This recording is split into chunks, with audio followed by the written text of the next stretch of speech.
Hello there. Today I want to share with you one very important lesson and very important insight about how to play with space advantage. When you have a space advantage, what should you do? What should you be looking for? And I will demonstrate this on the game I recently played. So I just played this very recently. It was a rapid game and I came up to a very interesting position from which I learned a lot. And let me first come to this position and then I will discuss it. So just very briefly, the game went, I was white, I played e5, c5, I went for all-up variation, so c3, he played d6, d4, just grabbing in the center, knight c6, developing move, normal development, knight f3, g6, bishop c4, so developing the bishop on an active square, bishop g7, fianchettoing. I played bishop e3 here, so developing my other bishop. He played e6, and now I castled. He played b6. I developed my last undeveloped piece, so knight b to d2, knight g to e7, so also developing. I brought my rook to the center of the board on the e file, so rook e1. He castled. Okay, and this is the position which I wanted to discuss in this video, and a very important lesson. So, well, first of all, before we continue, you can pause the video here and well, try to analyze this position from the white perspective. So, if you are white, what would you play here? What would be your move, and what would be your plan?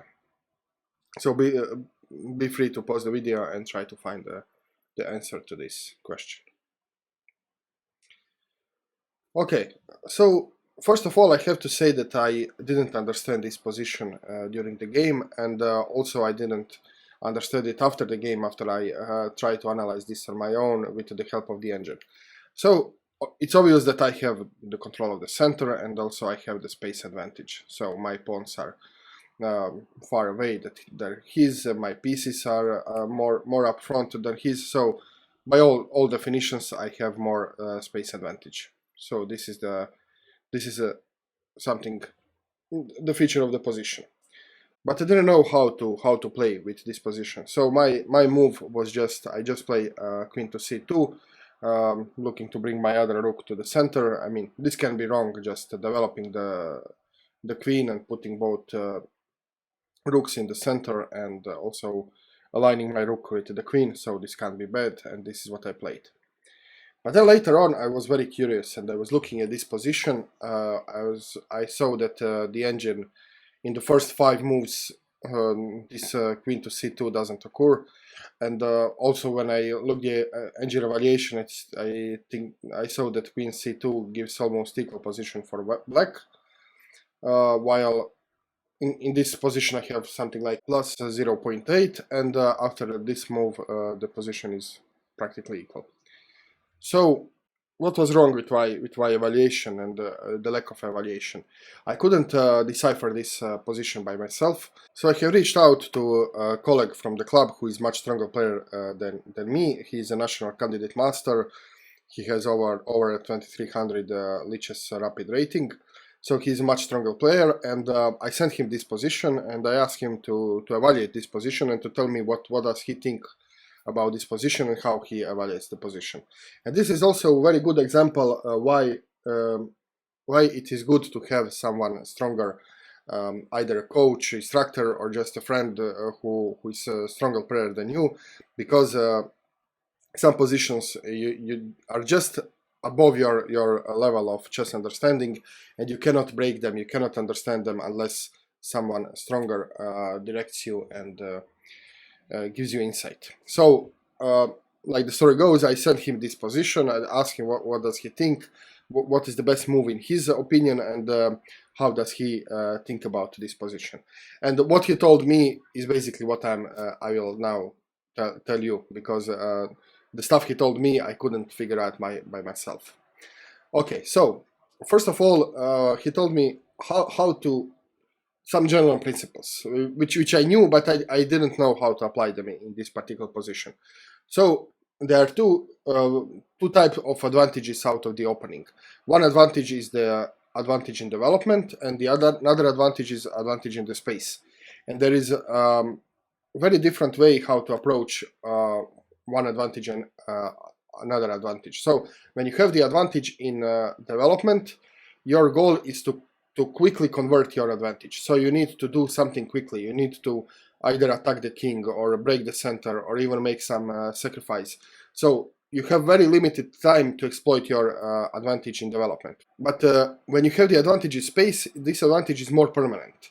So you don't need to immediately convert your advantage, but what you need to do is to keep the tension as long as you can, avoid trading pieces, and try to bring your pieces in the on the good squares, in the good position, so that once the position is opened, you will have all your pieces excellently placed to continue the game and to even more increase their activity.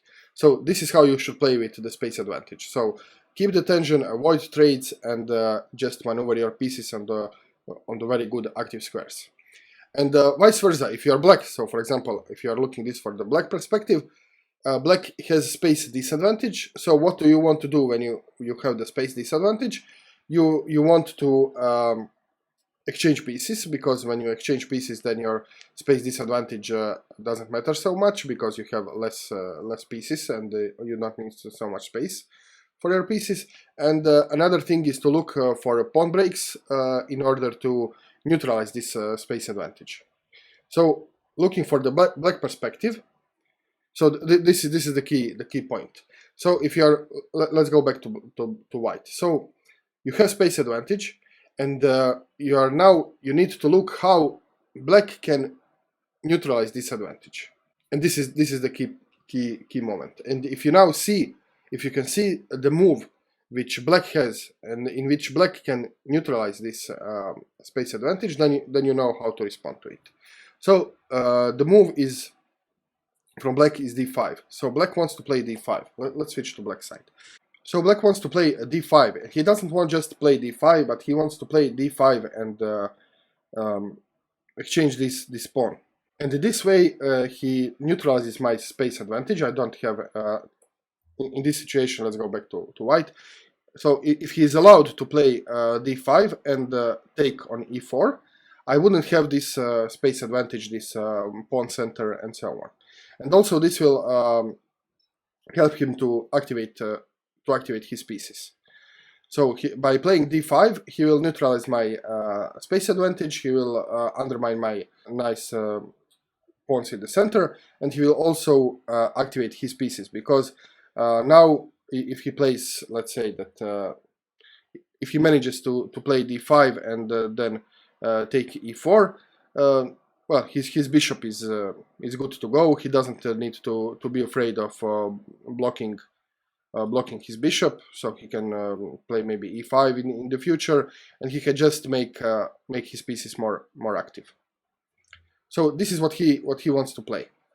Let's go back to white.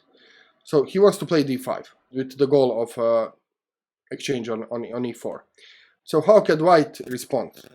So let's imagine that he plays d5 here, and what white wants to do in response is to push his e5 pawn.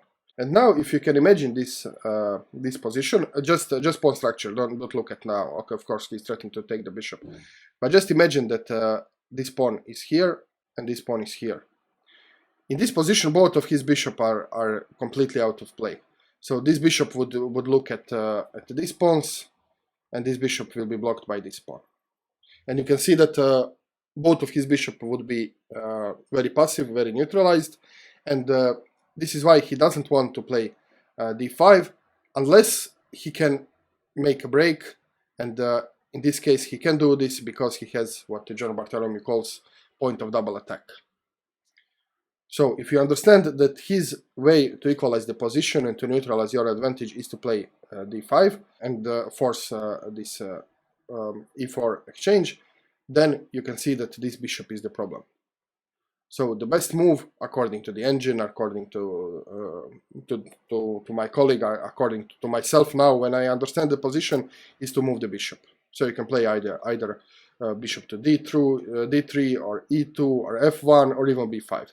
So if you run the engine and if you put the 4 or 5 best moves. Among the 5 best moves, 4 moves will be these moves. So I think, given this understanding, I will probably just play bishop to f1 here. And now, if he plays d5, I can just lock the position, and both of his bishops are now neutralized. Okay. So I hope I did manage to explain the position, and I hope that I did manage to communicate and verbalize some of the principles how to play with space advantage. This was very difficult for me to explain because this is something new even for me. So I want to share this immediately. First of all, for you, that you can see and understand, and also I wanted to, for myself, I wanted to verbalize this very valuable lesson from the Stronger player which I received. And well, this is sometimes in chess you just come to positions like this and you cannot decipher them by yourself, and you need to ask some Stronger player. So I am not saying that you have to have a coach or instructor. Of course it helps, but you can have a friend, you can have an online friend, you can be a member of the, I don't know, Discord channel or some kind of chess forum in which you can ask Stronger players so to help you to understand these kind of positions, and this is a good way to grow your chess understanding. Okay, thank you very much for watching. I hope you find this video useful. If you did, please click the like button, share the video with your friends, leave the comment below, subscribe to my channel if you didn't. I will also link the Discord channel, so you can join my Discord channel for adult chess improvers, and well, see you very soon with more chess. Cheers.